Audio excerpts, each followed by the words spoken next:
Imagine a world without rain. Not for a month, not for a year, but for 3 long, agonizing years. The year is roughly 850 BC, and we are standing in the lands of ancient Phoenicia, what we know today as Lebanon, coastal Syria, and northern Palestine. The crops have turned to dust, the rivers have receded into cracked earth, and the animals are dying in the fields. In their desperation, the people did not look to the creator of the heavens. Instead, they looked to a different master. They gathered in massive temples, screaming, chanting, and performing dark rituals to wake up a god who was sleeping. His name was Baal. For 3,000 years, we thought this name was dead, buried under the sands of history, along with the ruins of the civilizations that worshipped him. But recently, in the middle of a modern criminal investigation involving Jeffrey Epstein and the global elite, the name Baal suddenly reappeared.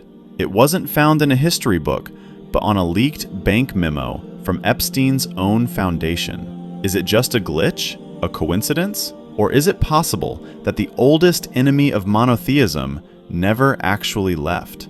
Today, we are telling the full story, from the drought of Prophet Ilyas to the private islands of the modern rich, to answer the question, who is Baal? First, to understand why this idol was so dangerous, we have to understand what he represented to the ancients. In the ancient world, Baal wasn't just a statue, he was the central figure of their existence. The Canaanites believed the world was locked in a constant battle between order and chaos. They feared that death, a god called Mot, wanted to swallow all life, and they believed the only one who could stop him was Baal, the rider of the clouds. But this worship came at a terrible price. Historical accounts and archaeological findings suggest that the worship of Baal and his associated deities, like Moloch, required the ultimate payment. To ensure the rain would fall and the wealth would flow, they believed they had to sacrifice what was most precious to them, their own children. It was a religion for the elite, for kings who wanted to secure their power at the cost of the innocent. And this darkness is exactly what brought them into direct conflict with the truth.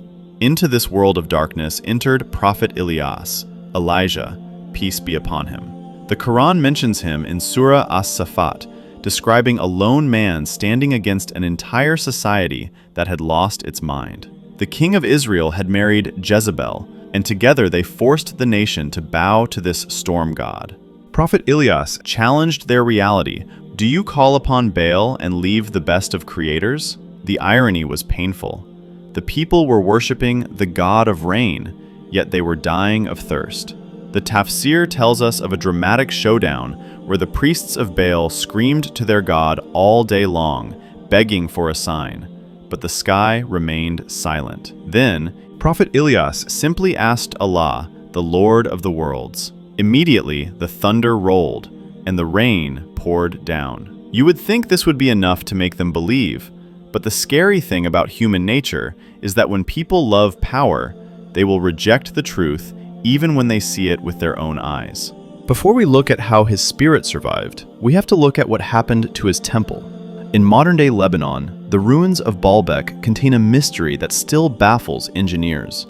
The foundation stones, known as the trilithon, are some of the largest blocks of stone ever moved in human history. Some weigh over 800 tons. They are so massive that ancient legends claimed they weren't built by humans, but by the jinn, or a race of giants. The builders of Baal wanted to prove their power was eternal, immutable. They wanted to dominate the landscape forever. And yet, look at it now, just broken rocks. It is a physical reminder that no matter how big you build, if it is against the truth, it will eventually fall. But while the stones fell, the ideology didn't. Let's fast forward 3,000 years. Take a look at the leaked document from the Epstein files. It is a memorandum from Jeffrey Epstein regarding a wire transfer. In the field where the bank name should be, it starkly reads, Baal. Skeptics will tell you this is just a typo, a computer glitch, but why did this specific glitch resonate so deeply with millions of people? Because it exposed a spiritual reality that we all felt but couldn't name. Think about it. In the ancient world, the elite sacrificed children to Baal to maintain their wealth and power. In the modern world, what did we see with Epstein? A global network of the elite sacrificing the innocence and future of children to feed their own twisted desires. The rituals may have changed. They might use private islands instead of stone altars, but the transaction is the same. The story of Baal is a warning. The elite of the past thought their stone gods made them untouchable. The elite of today think their wealth makes them invincible. But the message of Prophet Ilyas destroys them both. He proved that the reign, the life, the death, and the judgment belong only to Allah. So do not fear their plots, and do not be impressed by their empires. False gods always fall.